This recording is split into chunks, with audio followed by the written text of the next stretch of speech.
رب اشرح لي صدري ويسر لي أمري واحلل عقدة من لساني يفقهوا قولي رب زدني علما وارزقني عملا سبحانك لا علم لنا إلا ما علمتنا إنك أنت العليم الحكيم.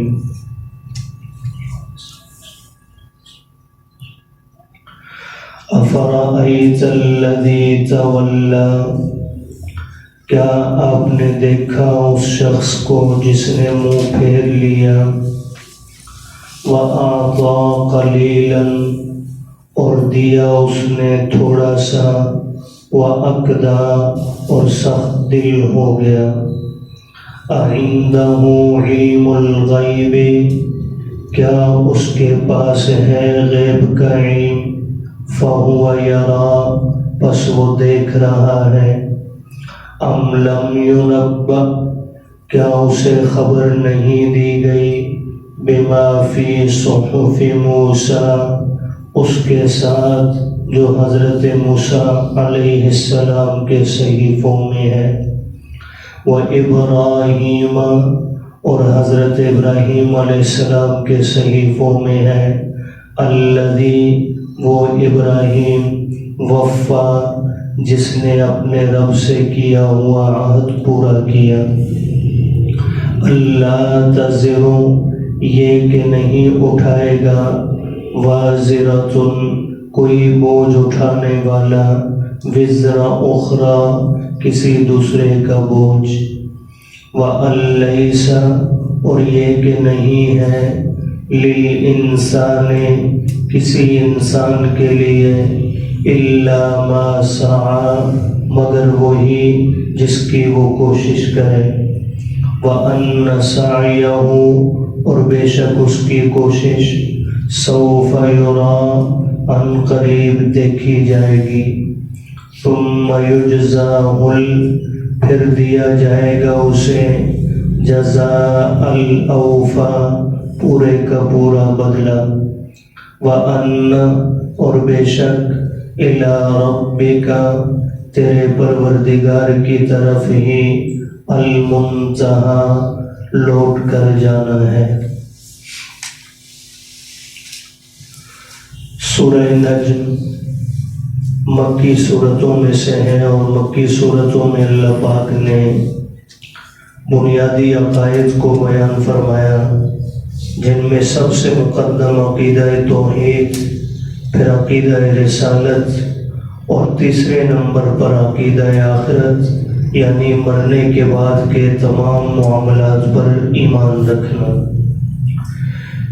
پہلے دو رکوعوں کے اندر بھی آپ نے سماعت فرما لیا، رسالت کا ذکر بھی آ چکا ہے، توحید کا ذکر بھی آ چکا ہے، اور آخرت کا بھی حساب کتاب، جزا و سزا کا ذکر بھی آ چکا ہے. آج کی آیات کے اندر بھی اللہ پاک نے ذکر آخرت ہی کو فرمایا ہے، معاد کا مسئلہ بیان فرمایا ہے، لیکن اس میں ایک شخص کے واقعہ کو اللہ پاک نے یہاں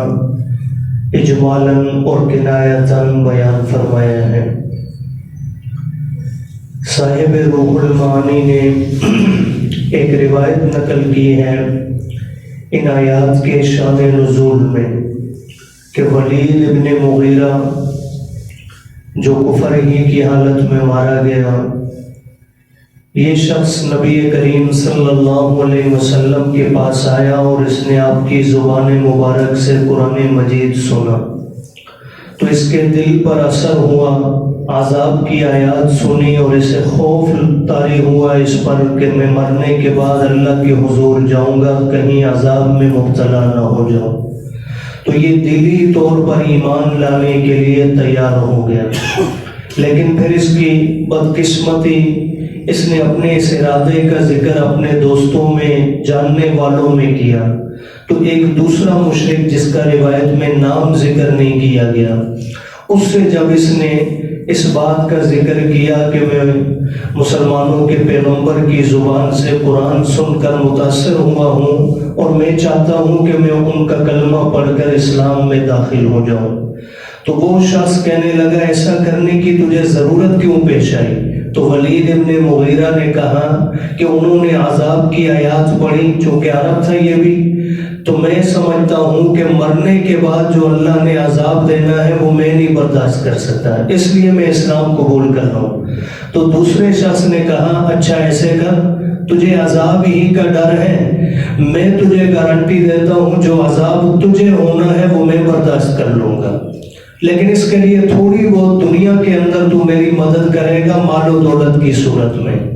تو ولید ابن مغیرہ اس کے ساتھ جو ہے باقاعدہ مال دینے پر تیار ہو گیا، ٹھیک ہے میں تجھے اتنا مال دے دوں گا لیکن آخرت میں میرا عذاب تو برداشت کرے گا، جو مجھے سزا ملنی ہے وہ تو لے گا۔ دونوں کے درمیان معاملات طے پا گئے، اور اسی کیے ہوئے وعدے کے مطابق ولید ابن مغیرہ نے تھوڑی سی رقم دی بھی اسے، لیکن پھر اسے خیال آیا کہ یہ کہیں دھوکہ اور فراڈ نہ ہو، اس لیے اس نے واپس جو ہے اپنا معاہدہ توڑ لیا اور مزید رقم دینے سے اسے انکار کر دیا۔ تو اللہ نے ان آیات کے اندر اسی واقعہ کو ذکر فرمایا ہے، اور پھر وہ اصول بیان فرما دیا کہ دنیا میں جو گناہ کرے گا اس کی سزا وہ خود بھگتے گا، اللہ کسی کے جرم کی سزا کسی اور کو نہیں دیں گے۔ تو فرمایا افرأیت الذی تولی، کیا دیکھا تو نے اس شخص کو جس نے منہ پھیر لیا، وَأَعْطَى قَلِيلًا، تھوڑا سا دیا اس نے مال، وَأَكْدَى، اور پھر دل سخت کر لیا۔ شاہ عبد القادر محدث دہلوی رحمۃ اللہ تعالی علیہ نے اس آیت کا ترجمہ تھوڑا سا اس سے الگ کیا ہے۔ انہوں نے اس کا معنی یہ نہیں کیا کہ اس نے مال دیا تھوڑا سا اور پھر دل سخت کر لیا، انہوں نے معنی یہ کیا ہے کہ تھوڑا سا ایمان کی طرف مائل ہوا لیکن پھر دل سخت ہو گیا، پھر کفر پر جم گیا۔ تو فرمایا اَعِندَهُ عِلْمُ الْغَيْبِ، اللہ فرما رہے ہیں کیا اس شخص کے پاس، ولید ابن مغیرہ کے پاس غیب کا علم تھا، فَهُوَ يَرَى، کہ یہ دیکھ رہا تھا کہ کل روز قیامت میرے گناہوں کا بوجھ یہ بندہ اٹھا لے گا، حالانکہ آخرت میں کون کس کا بوجھ اٹھائے گا یہ اللہ کے سوا کسی کے علم میں نہیں ہے۔ تو فرمایا فَهُوَ يَرَى، کیا یہ دیکھ رہا تھا اس بات کو؟ ہاں، جو بات اس کے سامنے پہنچی تھی اس پر تو اس نے یقین کیا نہیں، کان دھرے نہیں اس پر، اور وہ بات کیا تھی؟ فرمایا یہ لوگ بخوبی جانتے ہیں حضرت موسیٰ حضرت ابراہیم علیہ السلام پر جو اللہ نے وحی اتاری، اس کے اندر بھی یہ اصول موجود ہے۔ فرمایا ام لم ینبأ، کیا نہیں پہنچی خبر اسے، بما فی صحف موسیٰ، اس بات کی جو حضرت موسیٰ علیہ السلام کے صحیفوں میں ہے۔ ویسے تو حضرت موسیٰ پر تورات کی صورت میں پوری کتاب نازل کی گئی، بعض علماء کا خیال یہ ہے کہ اس کتاب کے علاوہ بھی چند صحائف اللہ نے حضرت موسیٰ کو عطا فرمائے، ان کی طرف یہاں اشارہ موجود ہے۔ پارہ نمبر 30 میں بھی اللہ نے اسی طرح کا ایک جملہ ذکر فرمایا، فی صحف ابراہیم و موسیٰ، حضرت ابراہیم اور حضرت موسیٰ کے صحیفوں میں جو بات ہے۔ تو بعض نے لکھا ہے کہ چند صحائف بھی نازل کیے گئے، لیکن دوسرے حضرات کا خیال یہ ہے کہ نہیں، تورات کے الگ الگ سپاروں کو ہی صحیفہ شمار کیا گیا ہے، کوئی الگ صحیفے نازل نہیں کیے گئے۔ تو بہرحال فرمایا کیا نہیں پہنچی اس شخص کے پاس وہ بات جو حضرت موسیٰ علیہ السلام کے صحیفوں میں ہے، وَإِبْرَاهِيمَ، اور حضرت ابراہیم علیہ السلام کے صحیفوں میں ہے۔ پھر حضرت ابراہیم کی اللہ نے وفا کا ذکر کرتے ہوئے فرمایا الذی، وہ ابراہیم، وفا، جس نے اپنے رب سے وفا کی ہے۔ کس بات میں؟ ایک تو قرآن مجید ہی کے اندر جملہ موجود ہے، اللہ نے حضرت ابراہیم کو بطور خاص فرمایا اسلم، اے میرے ابراہیم میرا فرما بردار بن جا۔ تو حضرت ابراہیم ہی کا جملہ قرآن میں بھی موجود ہے، اسلمت لرب العالمین، میں رب العالمین کا فرما بردار بن گیا۔ اور قرآن مجید کے اندر یہ بھی موجود ہے کہ اللہ پاک نے انہیں چند کلمات کے ساتھ آزمائش میں ڈالا، اور انہوں نے ہر آزمائش اور امتحان کے اندر 100% کامیابی حاصل کی۔ تو اس کی طرف اشارہ موجود ہے کہ اللہ نے جو جو چاہا حتیٰ کہ خواب میں دکھایا کہ بیٹے کو ذبح کرنا ہے، کوئی تعویل نہیں کی، صبح اٹھ کر چھری پھیرنے کو تیار ہو گئے۔ تو فرمایا کہ ابراہیم وہ جس نے اپنے رب سے وفا کی۔ اب وہ بات کیا تھی جس کا اللہ فرما رہے ہیں، جو حضرت موسیٰ کے صحیفوں میں بھی موجود ہے، ابراہیم علیہ السلام کے صحیفوں میں بھی موجود ہے۔ وہ بات یہ ہے کہ اللہ تزر وازرۃ، کہ نہیں اٹھائے گا کوئی بوجھ اٹھانے والا، وزر اخری، کسی دوسرے کا بوجھ۔ ہاں بعض اوقات ایسے معاملات بھی ہیں جیسے اولاد اگر والدین کے صحیح تربیت نہ کرنے کے نتیجہ کے اندر جرم کا ارتکاب کرتی ہے تو اس جرم کی سزا والدین کو بھی ملے گی، لیکن اس لیے نہیں کہ بیٹے نے یہ جرم کیا ہے اس جرم کی، بلکہ والدین کو اس بات کی سزا ملے گی کہ انہوں نے بیٹے کی تربیت نہیں کی جو ان کی ذمہ واجب تھی، صحیح تربیت نہ کرنے پر۔ ایسے ہی اگر قوم کا کوئی واعظ ہے، وہ دیکھتے ہوئے قوم میں برائی اور انہیں منع نہیں کرتا، تو اس پر بھی جو ہے قوم کے اس جرم پر واعظ کو بھی سزا ملے گی، لیکن اس بات پر کہ جو اس کی ذمہ داری تھی اس نے وہ ذمہ داری پوری نہیں کی۔ تو فرمایا اللہ تزر وازرۃ وزر اخری، کہ نہیں اٹھائے گا کوئی بوجھ اٹھانے والا دوسرے کا بوجھ۔ اور ساتھ ہی ایک ضابطہ اور بیان کر دیا، فرمایا وَأَن لَيْسَ لِلْإِنسَانِ، نہیں ہے کسی بھی انسان کے لیے إِلَّا مَا سَعَى، مگر وہی جس کی اس نے خود کوشش کی۔ نماز جس نے پڑھی اسے اس کی نماز کا ثواب ملے گا۔ گھر میں جو بیٹھا ہوا ہے یہ نہیں کہ باپ نے نماز پڑھی تو اولاد کو بھی اس کا ثواب مل جائے، نہیں، جو عبادت کرے گا ثواب اسی کو ملے گا۔ یہاں ایک فقہی اعتبار سے سوال پیدا ہوتا ہے کہ یہاں تو اللہ فرما رہے ہیں کہ جو نیکی کرے گا اجر اسی کو ملے گا۔ اللہ کے قرآن مجید ہی میں اللہ نے کئی مقامات پہ ذکر کیا، احادیث طیبہ میں موجود ہے کہ جب کسی اپنے بزرگ کے لیے، کسی کے لیے جانے والے کے لیے ایصال ثواب کیا جائے تو اسے اس کا ثواب پہنچتا ہے، اس کو جو ہے اللہ پاک اس کا اجر عطا فرماتے ہیں۔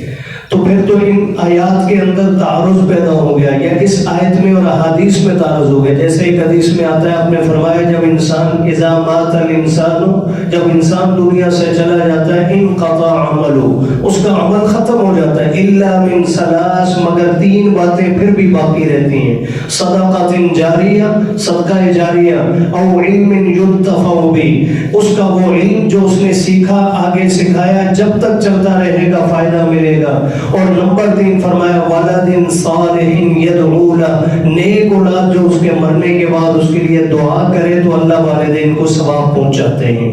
تو اب یہ آیت اور وہ احادیث، وہ آیات آپس میں متعارض ہو گئی۔ یہاں اللہ فرما رہے کہ نیکی کا ثواب کسی کا دوسرے کو نہیں ملے گا، اپنے آپ کو، اور وہاں جو ہے احادیث میں موجود ہے کہ اللہ اجر و ثواب عطا فرمائیں گے۔ تو مفسرین نے ان کے درمیان تعارض کو ختم کرتے ہوئے فرمایا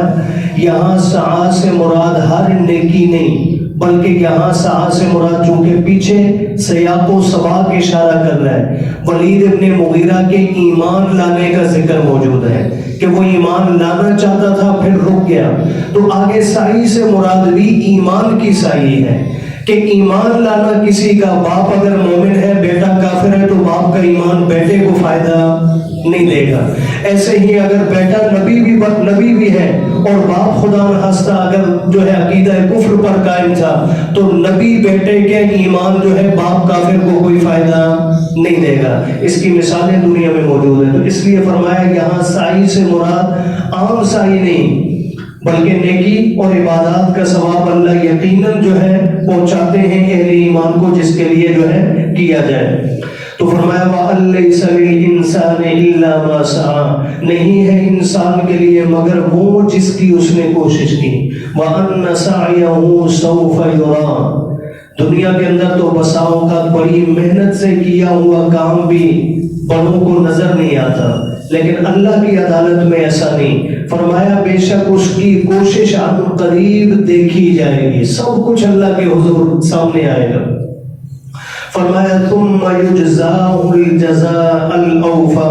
اور پھر اللہ کی جانب سے بدلہ دیا جائے گا اسے پورا پورا بدلہ، ذرا بھی کمی بیشی نہ کی جائے گی۔ وَأَنَّ إِلَىٰ رَبِّكَ الْمُنْتَهَىٰ، اور یہ بھی نہیں کہ کوئی مرنے کے بعد اللہ کے حضور پہنچے نہ، فرمایا یہ بھی اٹل فیصلہ ہے کہ تیرے رب کے پاس ہر ایک کی انتہا ہے۔ اللہ پاک دنیا میں اعمال صالحہ کی توفیق عطا فرمائے اور مرنے کے بعد اپنے فضل سے جنت میں داخلہ نصیب فرمائے۔ آمین۔